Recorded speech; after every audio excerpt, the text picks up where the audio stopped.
আসসালামু আলাইকুম। আমরা যারা আমিন বা সার্ভেয়ার আছি, আমরা জমি পরিমাপের জন্য সাধারণত মেজারমেন্ট টিপ ব্যবহার করি। বর্তমানে বিভিন্ন ধরনের মেশিন ব্যবহার করা হয়, যেমন টোটাল স্টেশন, কিন্তু তার দাম অনেক।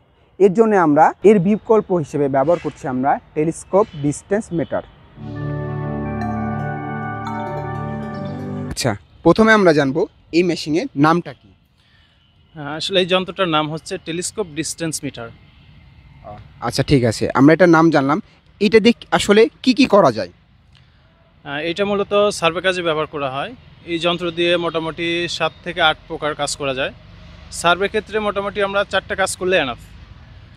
এই যন্ত্র দিয়ে আমরা এক প্রান্ত থেকে আরেক প্রান্তের ডিস্টেন্স নিতে পারি, কত ফিট আছে। যন্ত্রটি আসলে মিটারে দেয়, এটা আমরা ফুটে কনভার্ট করতে হবে। দ্বিতীয় নম্বর কাজ এটা হচ্ছে দুটি আলের মধ্যবর্তী এটা কোণ নির্ণয় করা যায় যে কত ডিগ্রি কোণ আছে। তৃতীয় নম্বর কাজটা হচ্ছে point to point measurement. Point মেজারমেন্টটা হলো আমরা জমির এক কোণা দাঁড়িয়ে পুরা জমির ক্ষেত্রফলটা নির্ণয় করতে পারবো। চতুর্থ নম্বর কাজটা হচ্ছে এটা দিয়ে আমরা একটা বিল্ডিংয়ের আপনার উচ্চতা নির্ণয় করতে পারবো।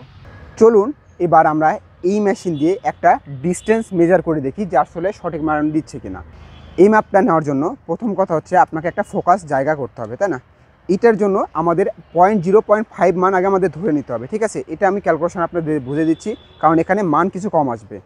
ওকে, তো আমাদের প্রথম কাজ হচ্ছে যে জায়গায় মেজারমেন্ট করব সেটাকে একটা লক্ষ্যবস্তু সেট করা। আমি একটা কারেন্টের পোলকে আমি লক্ষ্যবস্তু করলাম, এটা দিয়ে আমরা মেজার করে দেখবো যে ঠিক আছে কিনা। তো প্রথমে আমরা মেশিন দিয়ে মেজার করব, পরে আমরা মেজারমেন্ট টেপ দিয়ে মেজার করবো যে এটা আসলে ঠিক আছে কিনা।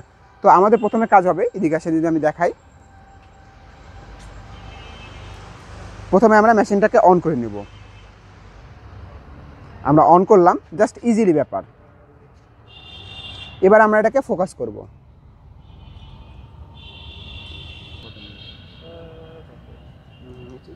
ফোকাস হয়ে গেছে আমি ফোকাস করে নিয়েছি। এটা দিয়ে আমরা ঘুরে ঘুরে আমাদের যে লক্ষ্যবস্তু যে ক্লিয়ারটা এটা আমরা করতে পারি, ঠিক আছে? এবং এখানে জাস্ট আমরা ধরে জাস্ট সিম্পলভাবে এখানে একটা মেজার দেওয়া উচিত। এই যে কী হয়েছে, 4.5। আমি যদি এখানে ডিসপ্লেতে আপনাদের দেখাই তো এখানে 4.5 উঠছে। তো এইটার সাথে আমি কি বললাম, আপনাকে প্রতিবারের জন্য 0.5 আপনি যোগ করবেন প্রত্যেকটা মাপের ক্ষেত্রে, তাহলে আপনার সঠিক মাপ আসবে, ঠিক আছে? তো এখন 0.5 সহ যদি আমি মাপ ধরি তাহলে কি 5 মিটার হচ্ছে না? তা আমরা এখন মেজারমেন্ট টেপে 5 মিটার আছে কিনা এটা আমরা দেখব।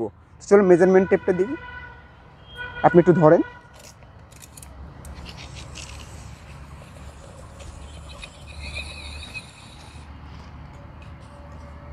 এই যে আসুন দেখুন, এই যে পুরা এই টেপটি একটি 5 মিটারের টেপ।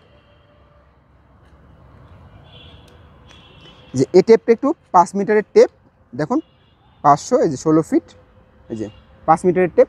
তাহলে আমরা বুঝতে পারলাম এটা দিয়ে ইজিলিতে আমরা জমি পরিমাপ করতে পারবো।